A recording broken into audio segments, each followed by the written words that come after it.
दिलप्रीत जी, सबसे पहले आपसे मैं शुरू करना चाहूंगा कि आपने सत्य हिंदी के लिए एक लेख लिखा था, मुझे अच्छी तरीके से याद है, जिसमें आपने इस पूरी शराब नीति का एक तरीके से खुलासा किया था और उसमें आपने इस बात का इशारा किया था कि दरअसल इस शराब नीति में कुछ ना कुछ गड़बड़ी तो है और इस गड़बड़ी में जो आम आदमी पार्टी की सरकार के कुछ लोग भी शामिल हो सकते हैं।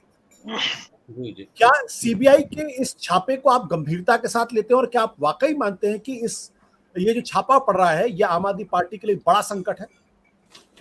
जी, संकट तो है, बहुत बड़ा संकट इसलिए है क्योंकि अभी तक आम आदमी पार्टी के अगर आप ग्राफ को देखें तो वो पिछले कम से कम पंजाब वाले चुनाव से पहले से काफ़ी ऊंचा जाता दिखाई दे रहा है।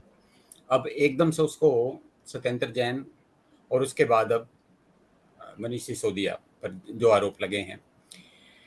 जहाँ तक शराब नीति का सवाल है, शराब नीति में सबसे बड़ी बात जो देखने में आई, जिस दिन शराब नीति घोषित की गई थी पिछले साल, जी। उस समय कहा गया था कि दिल्ली में बहुत अनइक्वल शराब के ठेके हैं, बहुत सारे इलाकों में शराब बिकती है, बहुत सारे, ये मैं सरकारी शराब की बात कर रहा हूँ, सरकारी शराब के ठेके।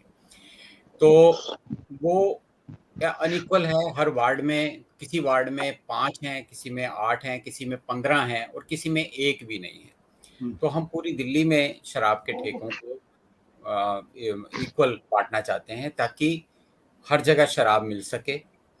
वो इसलिए ज़रूरी है क्योंकि अगर वहाँ शराब नहीं मिलती तो वहाँ अवैध शराब का धंधा होता है, अवैध शराब करने वालों को बहुत फ़ायदा होता है और वो समाज विरोधी सारी गतिविधियाँ और ये सारी बातें कही गई थी।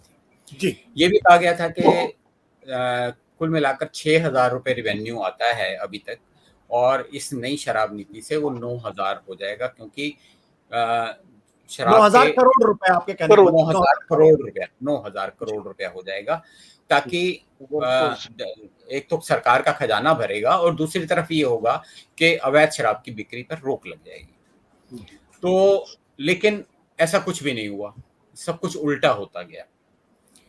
उसकी एक वजह ये रही कि इन शराब नीति लागू करते वक्त जो कुछ तय किया गया था या जो कुछ करना चाहिए था, उसमें बहुत सारी छूट दे दी गई। मसलन मैं मतलब अभी तक तो मैं कन्विंस नहीं हूँ कि मनीष सिसोदिया जैसा शख्स जिसको कि पूरी तरह केजरीवाल ही नहीं, सभी लोग ये मानते हैं कि वो बेईमानी नहीं, पैसे की बेईमानी नहीं हुई होगी।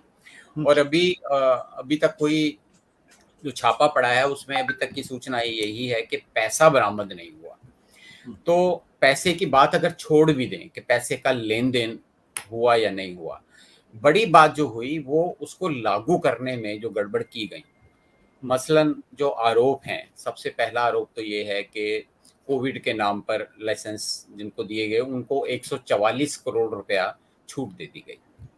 एक आरोप ये है कि एयरपोर्ट का जिसको लाइसेंस दिया जाना चाहिए, देना था, उसके साथ शर्त ये थी कि वो एनओसी लाएंगे एयरपोर्ट अथॉरिटी से, वो जो नहीं ला पाए तो अब उनकी अर्नेस्ट मनी जो थी 30 करोड़ रुपए वो जब्त होनी चाहिए थी, वो उनको वापस कर दी गई। इसी तरह जो बियर के जो पर केस पर 50 रुपए की छूट दे दी गई। इसके अलावा जो एक और जो बड़ी बात ये हुई कि जो नॉन कन्फर्मिंग एरियाज हैं दिल्ली के, जहाँ की शराब की दुकानें नहीं खुल सकती थी, वहाँ शराब की दुकानें खोलने की इजाज़त दे दी गई। पहले जिस दिन सिसोदिया ने ये घोषणा की थी कि नई शराब नीति लागू की जाएगी, ये कहा गया था कि हर वार्ड में, एमसीडी के हर वार्ड में 272 वार्ड हैं, कुल मिलाकर 3 दुकानें खोली जाएंगी। लेकिन उसके बाद इसको अपनी मर्जी से घटाया बढ़ाया गया। तो ये सारी जो चीज़ें की गई, इसके लिए कोई जो कॉम्पिटेंट अथॉरिटी यानी एलजी को ना सूचना दी गई, ना ही उनसे परमिशन ली गई। तो लागू करने में, इस योजना को लागू करने में इतनी सारी खामियां हुई और इतनी सारी अपनी मनमर्जी से छूट दे दी गई कि उससे वो चंगुल में आते दिखाई दे रहे हैं। एक और बात, जो बड़ी बात ये थी जिससे कि जब ये शराब नीति लागू की गई उस समय दिल्ली में करीब 550 ठेके थे। अब इन्होंने जो ठेके दे दिए वो कहा गया कि हम बढ़ा नहीं रहे, जो सैंक्शनड ठेके हैं 849 हैं, हम वो दे रहे हैं। उससे क्या हुआ कि ऐसा लगा कि गली-गली में शराब की दुकान खुल गई है।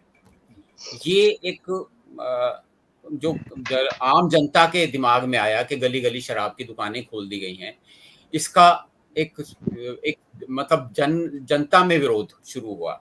और दूसरी दिलबन जी, बात, हाँ, दिलबन जी, एक सवाल मेरा यहाँ है कि इस कोई भी सरकार है वो पॉलिसी बनाने के लिए स्वतंत्र है। जी, जी। क्या पॉलिसी में खामी की बात हो रही है या पॉलिसी में भ्रष्टाचार की बात हो रही है? ये तो समझा जा सकता है कि उन्होंने एक पॉलिसी बनाई और ऐसा होता है, सरकारें पॉलिसी हुँ, बनाती, सरकारें पॉलिसी में अगर कोई खामी है तो उसकी वजह से उनको सूली पर नहीं लटकाया जा सकता। लेकिन अगर पॉलिसी किसी व्यक्ति विशेष को, किसी ग्रुप विशेष को, किसी खास आदमी को फायदा पहुंचाने के लिए किया जाए और उसके एवज में पैसे का ट्रांजैक्शन हो, तो ये अपराध है। क्या जी, जी, मैं वहीं क्या पर आ रहा हूँ। पॉलिसी में खामी दिखाई पड़ रही है या भ्रष्टाचार आ रहा है उसमें? मैं वहीं पर आ रहा हूँ। ये जो 144 करोड़ की बात की मैंने, 30 करोड़ की बात की, उसके बाद ब्लैक लिस्टेड जो ठेकेदार थे, जो इसलिए ब्लैक लिस्ट किए गए थे कि ठेकेदार ग्रुप बना लेते हैं और आपस में बाँट लेते हैं ठेकों को। उनमें से ब्लैक लिस्टेड को भी ठेके दे दिए गए। अब ये सवाल ये है कि अब इसमें कितना पैसे का लेन-देन हुआ या नहीं हुआ, ये सारी बातें जाँच में सामने आएँगी। लेकिन ये सच है कि ये इस तरह के आरोपों से ये पूरी तरह घेरे में आ गए हैं। सत्य हिंदी का ऐप डाउनलोड करें गूगल प्ले स्टोर पर।